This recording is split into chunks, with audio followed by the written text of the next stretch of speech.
कितने डिस्टेंस में हमको गुरुदेव के दर्शन करने हैं। उनके पास जाने से पहले उनसे अनुमति लेनी पड़ती है। गुरुदेव, मैं आपके औरे में आकर के आपका दर्शन करना चाहता हूं, अनुमति है? जब वो कुछ ना कहें, सिर्फ थोड़ा सा मुस्कुरा भी दें, सर झुका के थोड़ा सा मुस्कुरा दें, तो समझ लेना अनुमति है। लेकिन बिना अनुमति लिए आप गुरुदेव के कमरे में घुसते हैं, इतने बड़े साधु के किसी भी प्रोटोकॉल को फॉलो नहीं करते हैं, और वहां पहुंच करके आचार्य भक्ति चल रही है, गुरुदेव विहार कर रहे हैं, गुरुदेव किसी से चर्चा कर रहे हैं, बातें कर रहे हैं। जर्मनी में, इंग्लैंड में, यूरोप में चले जाइए, एक पिक्चर लेने से पहले पूछा जाता है, क्या मैं I take one photo please? जब परमिशन अलाउड होता है तब जाकर के आप फोटो खींचते हैं।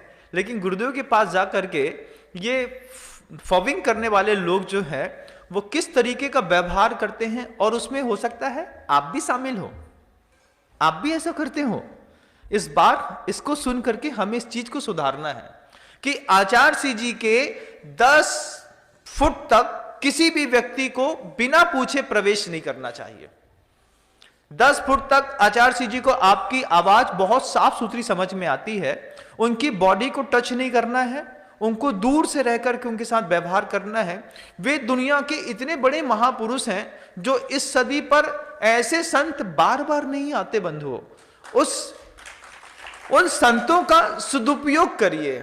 उनको भी फ्रस्ट्रेशन होता होगा ना, इंसान है, किसी की बॉडी की बैड स्मेल होती है, किसी के बात करने का अपना तरीका होता है, उनका खुद का मूड कैसा है, ये सब आपने बिना देखे अपने घुस गए, परिवार को लेकर के शुरू हो गए, चिल्लाने लगे जयकारा गुरुदेव का, हर माँ का बच्चा कैसा हो, विद्यासागर जैसा हो, ऐसे ऐसे नारे लगाने लगे। आपने कभी सुना भी, पूछा भी गुरुदेव से कि मैं इतना तेज आपके कानों के सामने आकर के 80 डेसिबल का साउंड जनरेट करता हूं, आपको अच्छा लगता है कि बुरा लगता है? जयकारा भी लगाइए तो कम से कम 40 फीट की दूरी से गुरुदेव की जयकारा लगाइए, तब ये गुरु की सेवा मानी जाएगी। अन्यथा इतने बड़े गुरु के ऊपर ये जनता बहुत दूर दूर से जाकर के सिर्फ उपसर्ग करती है और चली आती है। महाराज, उपसर्ग ही तो है। बिना पूछे किसी के प्रोटोकॉल में, किसी के सिस्टम में इन्वॉल्वमेंट कर लेना क्या किसी के सिस्टम को डैमेज करना नहीं है? तो महाराज, वो तो साधु हैं, साधु तो हैं, लेकिन सामान्य स्तर के साधु नहीं हैं। वे साधु ऐसे महापुरुष हैं कि जिनकी तपस्या और जिनकी विशुद्धि के कारण उनके वातावरण में बहुत सारी आदि भौतिक शक्तियों का प्रभाव रहता है। उन प्रभावों में आने से पहले उन शक्तियों से और गुरु से निवेदन करके प्रार्थना करनी पड़ती है, फिर उनके पास प्रवेश करना पड़ता है, तब जाकर के आपका भला होता है। और आचार्य परमेष्ठी के पास कभी भी जाइए, एक कम से कम छिला हुआ गोला ले जाइए। नारियल का गोला देखा है?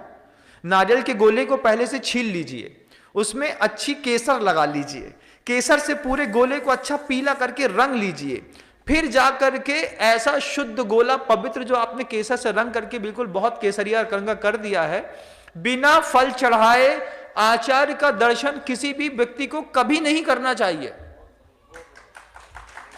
गए, हाथ जोड़ा, चले आए, वहीं पर एक छोटा सा नारियल खरीदा और अपना निकल लिए। ये नारियल चढ़ाने से अच्छा है कि आप एक घर के अंदर जाने से पहले तैयारी करें, एक सफेद गोला खरीदें, उस गोले को पूरा छील करके उसको बड़ी अच्छे से केसर से रंगे, और जब आचार्य परमेष्ठी का दर्शन करें, इतने महान आचार्य परमेष्ठी को एक व्यक्ति को कम से कम 3 केसर के गोले एक साथ चढ़ाने पर प्रत्येक फल की सिद्धि होती है। वो जो अपनी इच्छाओं से चाहेगा वो भावना रखे, 3 फल ऐसा चढ़ाए और भावना रखे कि हे आचार्य परमेष्ठी, आपकी तपस्या के प्रभाव से मेरे घर के अंदर शांति और समृद्धि बढ़े। आप सिर्फ वहां पे दूर 10 फीट दूर खड़े उस शरीर की रक्षा करने वाले जो बहुत सारे देव हैं, उनके अंदर ऐसी अनुग्रह शक्ति रहती है, वो आपका काम मिनटों में बना देंगे। लेकिन ये विधि ज्ञात नहीं होने के कारण आप वहां पर जाकर के जिस तरीके का वातावरण बनाते हैं, आपको सोचना पड़ेगा बंधु एक बार। ये आचार्यों के दर्शन की विधि नहीं है।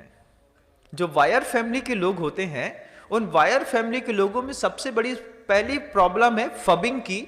आप संकल्प कर लीजिए कि मैं फबिंग गुरुदेव के सामने और साधु संतों के सामने बिल्कुल नहीं करूंगा। क्योंकि बड़े बड़े मंत्री मिनिस्टर्स होते हैं, इनके सामने आप वैसे भी नहीं कर पाते। क्यों नहीं कर पाते? क्योंकि प्रधानमंत्री के सामने आप जाएंगे तो पहले ही आपके सामने उस आपके फोन को बंद करने के लिए वहां पर मशीनें लगी रहती हैं, जैमर लगे रहते हैं, आपका फोन वैसे ही नहीं चलता, ना इनकमिंग ना आउटगोइंग ना पिक्चर ना कुछ। आपकी जेब में आपका फोन है, उसमें कोई कनेक्शन ही नहीं है, कनेक्शन खत्म कर दिया। और आपके इस तरीके से हो सकता है आगे गुरुदेव के साथ भी एक बहुत बड़ी जैमर सिस्टम को लेकर के चलना पड़े। फिर आप बोलेंगे कि आचार्य सिंह जी के पास तो पूरा होता नहीं है। इससे अच्छा जिसने वायर और गैजेट्स के डिजिटल डिसीज के जो आदी हो गए हैं, ऐसे लोगों से मैं कहना चाहता हूं कि गुरुदेव के पास जाएं तो अपने गैजेट्स को पहले स्विच ऑफ कर लें, उसके बाद आप गुरुदेव के अच्छे से दर्शन करें। और खाली हाथ आचार्य के दर्शन कभी नहीं किए जाते।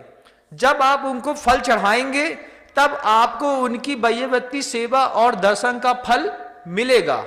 बादाम चढ़ाओगे तो बादाम के बराबर, और नारियल चढ़ाओगे तो नारियल के बराबर। लेकिन जब भी बड़े बड़े गुरुओं के पास जो चिर दीक्षित तपस्वी हैं, उन तपस्वियों के पास आप जाइए तो कभी भी श्रीफल लेकर के जाइए।